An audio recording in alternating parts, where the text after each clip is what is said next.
Okay, we are here with Ian. Ian, can you please tell us how old are you? I'm 34. I'm turning 34 this year, so I'm Okay. currently 33. Okay, and where are you from? I'm from Kenya. Nice. Okay, the first question that I have for you is like, from your experience, what do you consider to be the main difficulties faced by young people in the community when they finish high school and seek to enter the workforce for the first time? Um, I think it's knowing what they want to do after high school, right? Because in high school, you always think you're gonna do something that might align with the subject that you specialized on or the subjects that you're really good at. If I'm good at maths or sciences, literature and English, whatever it is.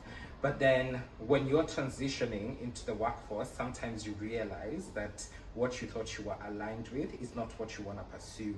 And especially because you change quite a bit from teenhood to being, a young adult. So I've seen a lot of young people being quite confused when they realize, oh, this is not actually what I wanted to pursue, and I'm not sure exactly what I actually want to do anymore. Okay, that makes absolutely sense. Question number two is: do you consider that the education young people receive during high school adequately prepares them for the demands of the workforce nowadays, and why?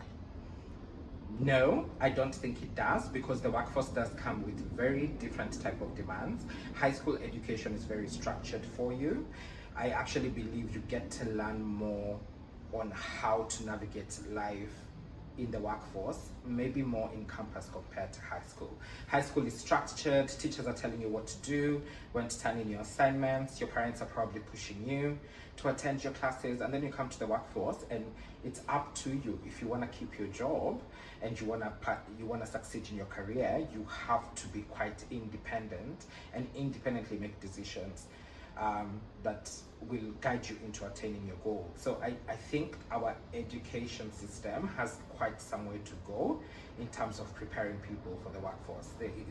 They're very two they're very two different realities from high school to getting into the workforce. Okay. The question number three is: how do factors such as the family economic situation, access to higher education, lack of work experience, or the opportunities available in the local area influence the decisions of the young people make after graduating?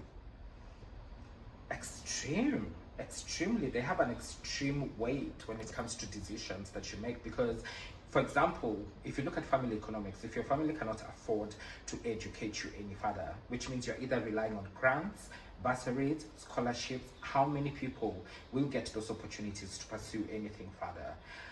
It basically shapes your future.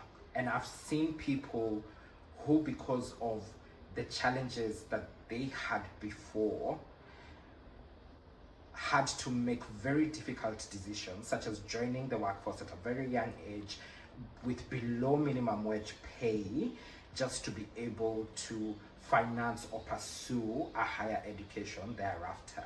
And without the higher education, especially if you look at the corporate side of things, which has now kind of slipped into other industries, you're still in the same competition grounds with someone who's actually attained higher education.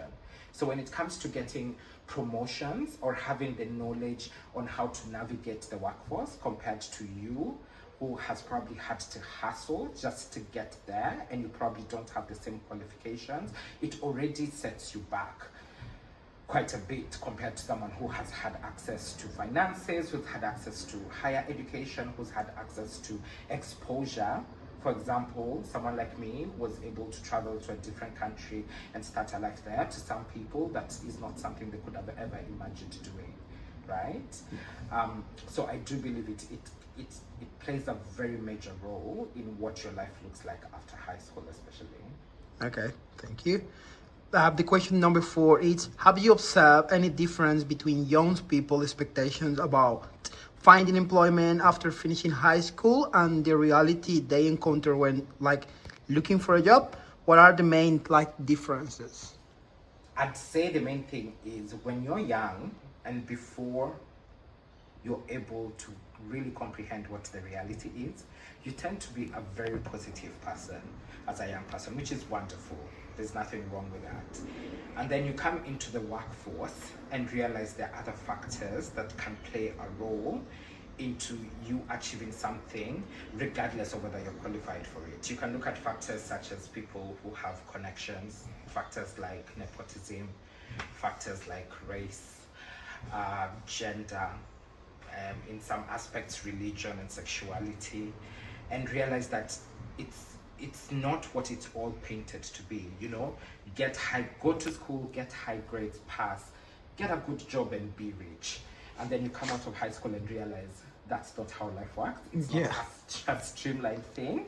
You come out here and realize there are all these other factors that can play a role in whether you're even able to achieve what you imagined you'd achieve in high school. And navigating all that, especially for young people, it can be difficult. The difference I'm seeing, especially if I look at the millennials and Gen Z generations, is with all the access that people have to tech and social media nowadays, younger people are getting to learn the realities of what life after high school can look like much earlier than some of us did. So we are seeing a younger generation where people are not leaving high school with this absolute dreams of I'm gonna work hard, get my grades and get a job. People are realizing I can be an influencer, or it's actually better to leave high school and start my own business than getting employed. If we have a family business, I might as well continue building that and promote my generational wealth rather than go somewhere else and start from scratch. That's the major difference I've seen between the younger generations of before and the younger generation of today, is people are getting information showing them that the realities of life after high school is not exactly what it's painted to be, so make sure that you have more choices. And that's what younger people are garnering for now. We're seeing a lot more people not going to campus and university and college. People are starting to build their lives from scratch, doing other things, and that's just the reality of life, and good for them. Let them go for it.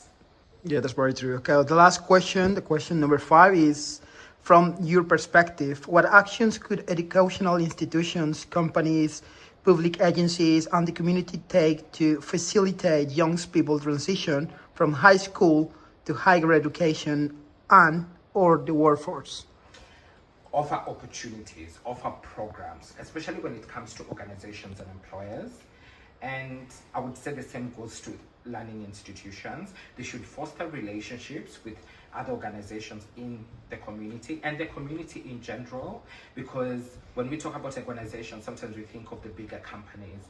But for example, we have the family-owned chemist around the corner. We have the family-owned bakery around the corner that can still offer these opportunities. It doesn't always have to be a big organization, but these organizations and learning institutions to foster relationships where they offer programs, and not only to elite students, because that's what some schools do. You have to get that grade and then you get access to a particular program. No, we should be able to do this with everybody. Hi, Lee.